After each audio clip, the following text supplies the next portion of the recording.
لاہور میں 11 اگست کے روز مریم نواز کی نیب دفتر میں پیشی کے موقع پر مسلم لیگ نون کے کارکنان اور پولیس کے درمیان ہونے والے تصادم اور اس کے بعد شروع ہونے والی الزام تراشیوں نے نہ صرف ملکی سیاست پر طاری جمود توڑ دیا ہے بلکہ مسلم لیگ نون کے سوئے ہوئے شیر کو بھی جگا دیا ہے اور ثابت کیا ہے کہ وقت آنے پر نون لیگ کا ووٹر سڑکوں پر نکلنے کے لیے بھی تیار ہے۔ پاکستانی سیاست پچھلے کئی ماہ سے کرونا وائرس آنے کے بعد سے ایک جمود کسی کیفیت کا شکار تھی اور اپوزیشن کی جماعتیں ایک کونے میں خاموش بیٹھی چائے کے ساتھ رس کھا رہی تھیں۔ پھر اچانک نہ جانے وزیر اعظم کے مشیر برائے احتساب بیرسٹر شہزاد اکبر کو کیا سوچی کہ اچانک نیب کے ذریعے مریم نواز کو طلب کرنے کا خیال ان کے ذہن میں آ گیا۔ مریم کو تو جیسے موقع کی تلاش تھی کہ وہ اپنے چچا شہباز شریف کے ہاتھوں لوری سنا کر گہری نیند سلائی گئی نواز لیگ کو ایک بار پھر سے جگا پائیں۔ مریم نے اس موقع کا پورا فائدہ اٹھایا اور سیاسی طاقت کا ایک بھرپور مظاہرہ کرتے ہوئے نون لیگ کے سوئے ہوئے شیر کو جگا دیا اور ثابت کیا کہ ان کی جماعت ابھی زندہ ہے اور وقت آنے پر ان کا ورکر سڑکوں پر آ کر احتجاجی تحریک چلانے کے لیے بھی تیار ہے۔ بلاول بھٹو گزشتہ کچھ عرصے سے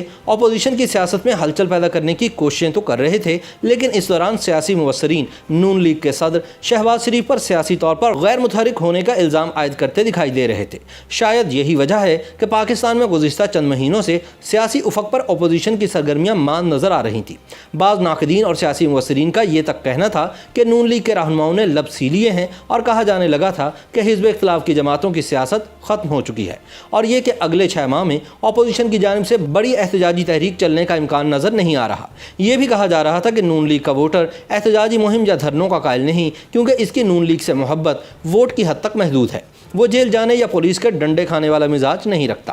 لیکن 11 اگست کو پنجاب کے شہر لاہور میں مریم نواز کی نیب میں پیشی کے موقع پر ہونے والی سیاسی ہنگامہ آرائی سے صورتحال کچھ بدلتی ہوئی نظر آ رہی ہے۔ سوال یہ ہے کہ کیا واقعی لاہور کا واقعہ حکومت وقت کی ہزیمت اور نون لیگ کی سیاست کو جگانے کا ذریعہ بنا ہے؟ مریم نواز کافی عرصے سے خاموش تھیں، حتیٰ کہ ان کے ٹویٹر اکاؤنٹ پر بھی کوئی خاص سرگرمی نظر نہیں آ رہی تھی، لیکن نیب دفتر کے باہر پولیس کے لاٹھی چارج اور آنسو گیس پھینکے جانے کے باوجود مریم نواز نے مزاحمتی بیانیہ اپنائے رکھا۔ نیب کے اس اعلامیے کے باوجود کہ آج کی پیشی منسوخ کر دی گئی ہے، مریم نواز قومی احتساب بیورو کے لاہور دفتر کے باہر 1.5 گھنٹے تک کھڑے ہو کر یہ اعلان کرتی رہیں کہ آؤ، مجھے بلایا ہے تو مجھ سے سوال بھی کرو اور جواب بھی لو۔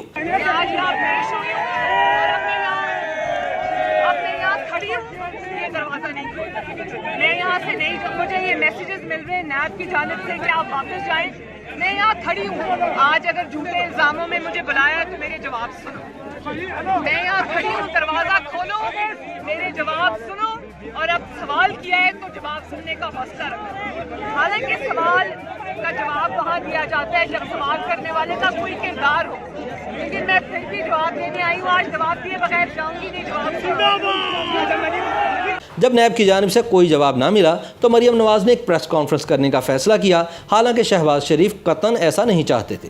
مریم نواز نے پریس کانفرنس میں بھی حکومت وقت اور نیب کی دھجیاں بکھیری اور اس روز سے وہ سوشل میڈیا پر بھی متحرک دکھائی دیتی ہیں۔ مریم نہ صرف ٹویٹر پر خاصی سرگرم ہو چکی ہیں بلکہ انہوں نے اپنی جماعت کے رہنماؤں اور پارٹی کے کارکنان سے بھی رابطہ رکھنا شروع کر دیا ہے، جس کی پہلے انہیں اجازت نہیں تھی۔ بتایا جا رہا ہے کہ نواز شریف نے مریم نواز کو مزاحمتی بیانیہ اپنائے رکھنے کی اجازت دے دی ہے، حالانکہ شہباز شریف کو اس پالیسی سے شدید اختلاف ہے اور وہ تمام تر حکومتی زیادتیوں کے باوجود مفاہمتی بیانیہ لے کر چلنا چاہتے ہیں۔ سیاسی تجزیہ کاروں کا یہ بھی کہنا ہے کہ 11 اگست کے واقعے نے ایک مرتبہ پھر مریم نواز کو نون لیگ کی طاقتور اور مقبول لیڈر کے طور پر شہباز شریف کے سامنے لا کھڑا کیا ہے اور ایک بار پھر ثابت ہو گیا ہے کہ پارٹی کا ووٹر نواز شریف کے بیانیے کے ساتھ چلتا ہے، شہباز شریف کے بیانیے کے ساتھ نہیں۔